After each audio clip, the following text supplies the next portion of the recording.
বেকি শব্দটো আমাৰ সামগ্ৰিকভাৱে আমাৰ এটা ঐতিহ্যপূৰ্ণ আমাৰ সকলোৰে লগত আমাৰ সমাজখনৰ লগত জড়িত।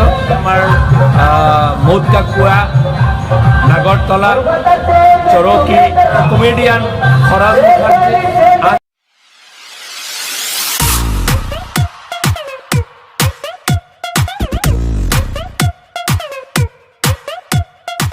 নমস্কাৰ দৰ্শক বন্ধু, ভিন্ন চাদৰ ইউটিউব চেনেল আছামিজ ব্লগছৰ মজিয়ালৈ মই বোলে আপোনালোকক স্বাগতম জনাইছোঁ। আৰু আজি আপোনালোকৰ মাজলৈ লৈ আহিছোঁ এটা সম্পূৰ্ণ নতুন ভিডিঅ'। আমি ভ্ৰমণ কৰিম বৰপেটা জিলাৰ কলগাছিয়া পাঠনি ৰামপুৰলৈ। মোৰ সৈতে আছে বন্ধু বিশ্ববন্ধু। আপুনি যদি চেনেলটোত নতুনকৈ প্ৰৱেশ কৰিছে তেনেহ'লে চেনেলটো ছাবস্ক্ৰাইব কৰিবলৈ নাপাহৰিব আৰু ভিডিঅ'টো ভাল পালে লাইক এটা দিবলৈ নাপাহৰিব। কিবা জানিবলগীয়া থাকিলে কমেণ্ট বক্সত কমেণ্ট কৰিব, মই তাৰ যথাসাধ্য উত্তৰ দিবলৈ চেষ্টা কৰিম। দৰ্শক বন্ধুসকল, আমি এতিয়া বৰপেটা স্থিত Fakhruddin Ali Ahmed medical college and হস্পিটেলৰ কাষেৰে যোৱা ঘাই পথেৰে যাত্ৰা আৰম্ভ কৰিছোঁ।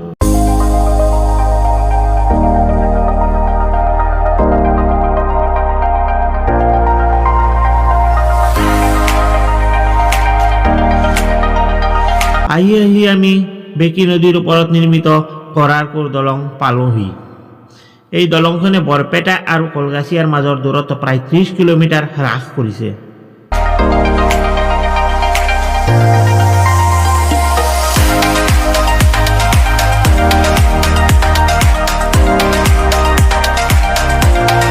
এই দলংখনক কেন্দ্ৰ কৰি ইয়াত পৰ্যটনথলী গঢ়ি তোলাৰ যথেষ্ট সম্ভাৱনা আছে, কিয়নো এই দলংখনৰ পৰা বেকি নদী আৰু ইয়াৰ বালিচাপৰিৰ নান্দনিক দৃশ্য উপভোগ কৰিব পাৰি।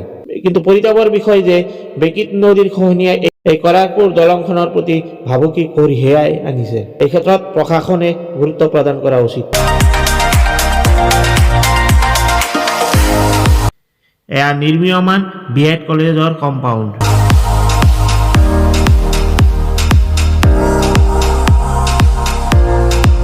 এয়া আপোনালোকে দেখা পাইছে মানুহৰ ঘৰলৈ যোৱা দলং। আমি এতিয়া ইয়াৰ পৰা টাৰ্ণ ল'ম।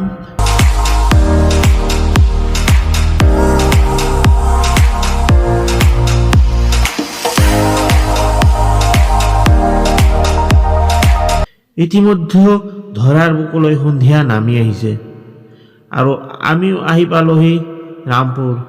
ইয়াতে অনুষ্ঠিত হৈ আছে বেকি ফেষ্টিভেল। আমি আহি পালোঁ বেকি মহোৎসৱস্থলী। মোৰ সৈতে আছে বিশ্ববন্ধু, যাৰ সৈতে মই বাইকত আহিলোঁ এই অনুষ্ঠানলৈ। তেওঁৰো এখন ইউটিউব চেনেল আছে। ইউটিউব চেনেলৰ নাম হয় বিশ্ববন্ধু। আপোনালোকে ইউটিউবত গৈ চাৰ্চ কৰিলে পাই যাব চেনেলটো। মই এই চেনেলৰ টাইটেল এই চেনেলত মই চেনেলটো টেগ কৰি দিম, আপোনালোকে তাৰ পৰা গৈ চেনেলটো চাব পাৰে। চাই ভিডিঅ'বোৰ ভাল লাগিলে আপোনালোকে চেনেলটো ছাবস্ক্ৰাইব কৰি দিবলৈ নাপাহৰিব। আমি এতিয়া ফুৰিম গোটেই অনুষ্ঠানটো চাওক তাৰে আৰু।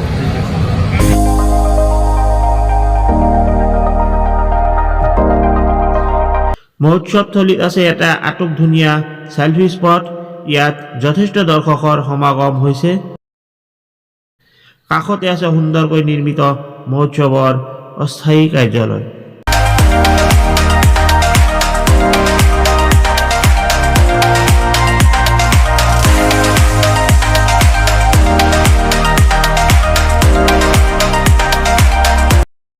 এই অনুষ্ঠান সম্পৰ্কে সবিশেষ জানিবলৈ বিভাগীয় কৰ্তৃপক্ষক আমি লগ ধৰিছিলোঁ। নমস্কাৰ ডাঙৰীয়া। নমস্কাৰ, মই Ali Ahmed। মই এইখন অনুষ্ঠানৰ পৰিচালনা সমিতিৰ সভাপতি। আচলতে বেকি শব্দটো আমাৰ সামগ্ৰিকভাৱে আমাৰ এটা ঐতিহ্যপূৰ্ণ আমাৰ সকলোৰে লগত আমাৰ সমাজখনৰ লগত জড়িত।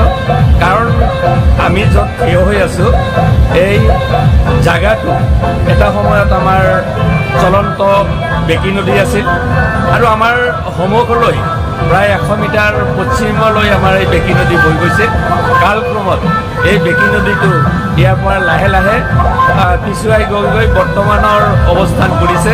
ইয়াৰ পৰা হয়তো 6 কিলোমিটাৰমান পূবলৈ গুচি গৈছে। যাৰ কাৰণে এই আমাৰ যিটো ফেষ্টিভেল বেকি ফেষ্টিভেল আমি নাম দিছোঁ। আমাৰ এই বেকি নদীখনৰ যি ঐতিহ্য, আমাৰ লগত যি ইয়াৰ সম্পৰ্ক, যেনেকুৱা আমাৰ এই বেকি নদীৰ পাৰৰ পল হোৱা মাটিতে আমি শস্য ফলাই আমি গোটেই অসমলৈ ৰপ্তানি কৰোঁ। আমাৰ কৃষকসকলে ইয়াৰ মাটিৰ যি সুগন্ধ, ইয়াৰ মাটিৰ লগত যিটো মানে আত্মাৰ যি মিলন আপোন, এই আপোন ভাৱটো মানে প্ৰকাশ কৰাৰ কাৰণে, সৰ্বত্ৰে প্ৰকাশ কৰাৰ কাৰণে আচলতে এই বেকি ফেষ্টিভেল নাম দিয়া হৈছে। বেকি ফেষ্টিভেলৰ মুখ্য আকৰ্ষণ হৈছে আমাৰ যি মেলা। এই মেলাৰ লগত আছে আমাৰ মৌদ কাকুৱা, নাগৰতলা, চৰকি আৰু আমাৰ সৰু সৰু ল'ৰা ছোৱালীবিলাকৰ এণ্টাৰটেইনমেণ্টৰ কাৰণে আমাৰ যিখিনি খেলনাৰ প্ৰয়োজন সেইখিনি আমাৰ ইয়াতে আছে। ইয়াৰ লগতে আমাৰ অত্যাধুনিক কিছুমান মানে শ্বপ, আমাৰ এই অঞ্চলৰ ৰাইজে যাতে কোনোদিন নোপোৱা বস্তুখিনি শ্বপিং কৰিব পাৰে, পাব পাৰে, এইটোও এটা আকৰ্ষণ। আৰু যাৰ কাৰণে আমি চাই আছোঁ, লক্ষ্য কৰিছোঁ যে আমি 24 তাৰিখৰ পৰা আৰম্ভ কৰিছোঁ, লাহে লাহে মানুহ যেন মানে বেছি হৈ আছে। আমাৰ প্ৰথম দিনাখন যিমানখিনি মানুহ হৈছে, দ্বিতীয় দিনাখন তাতকৈ প্ৰায় দুগুণ মানুহ হৈছে। আমাৰ যোৱাকালি তাতকৈও বেছি হৈছে। মোৰ আশা আজিও যথেষ্ট পৰিমাণৰ মানুহ হ'ব। আৰু ইয়াৰ লগত আমাৰ সৰ্বসাধাৰণ ৰাইজক মনোৰঞ্জন দিয়াৰ কাৰণে আমি সাংস্কৃতিক অনুষ্ঠান অনুষ্ঠিত কৰিছোঁ। আজি আমাৰ ডেন্স কম্পিটিশ্যন আছে। আৰু আমাৰ শেষৰ দিন অৰ্থাৎ 2 ডিচেম্বৰ তাৰিখে আমাৰ বাংলা চিনেমা জগতৰ দুগৰাকী আমি বিশিষ্ট শিল্পীক আমি ইয়াতে আমন্ত্ৰণ জনাইছোঁ। এজন হৈছে আমাৰ কমেডিয়ান খৰাজ মুখাৰ্জী, আনজন হৈছে আমাৰ বাংলা থিয়েটাৰৰ এক্ট্ৰেছ, বিখ্যাত এক্ট্ৰেছ মেঘনা হালদাৰ। তেখেতসকলৰ লগত আৰু শিল্পী গোষ্ঠী থাকিব। তেওঁলোকে আমাৰ এই অনুষ্ঠানৰ মুখ্য আকৰ্ষণ হিচাপে আমি বিবেচনা কৰিছোঁ। এতিয়া আমি ঘূৰি ফুৰিম আৰু ইয়াত উপলব্ধ থলুৱা খাদ্য সম্ভাৰৰ জুতি ল'ম। এই দোকানত কেতবোৰ ন মিঠাই জাতীয় খাদ্য পোৱা গৈছে। এতিয়া আমি ইয়াৰে জুতি ল'ম। Wow, test. মই এইবিধে আগতে খাবলৈ বিচাৰিম।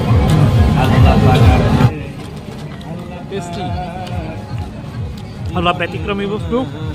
এয়া মহোৎসৱৰ পেণ্ডেল। ইয়াত বিভিন্ন সাংস্কৃতিক অনুষ্ঠান অনুষ্ঠিত হ'ব। এতিয়া আমি এই হোটেলত কিবা অলপ খাই ঘৰমুৱা হ'ম। দৰ্শক বন্ধুসকল, আপোনাৰ যদি এই আয়োজকৰ এই আয়োজন ভাল লাগিছে তেন্তে ভিডিঅ'টোত লাইক এটা দি অনুষ্ঠানটোৰ প্ৰতি থকা আপোনাৰ ভালপোৱা প্ৰকাশ কৰিব পাৰে। আৰু আপুনি চেনেলটো ছাবস্ক্ৰাইব কৰি পৰৱৰ্তী আপডেটৰ নটিফিকেশ্যন পাবলৈ বেল আইকন টিপি চেনেলটো বিকাশ সাধনত সহায় কৰিব। আজিলৈ ইমানেই। টিল দেন, টেক কেয়াৰ, বাই।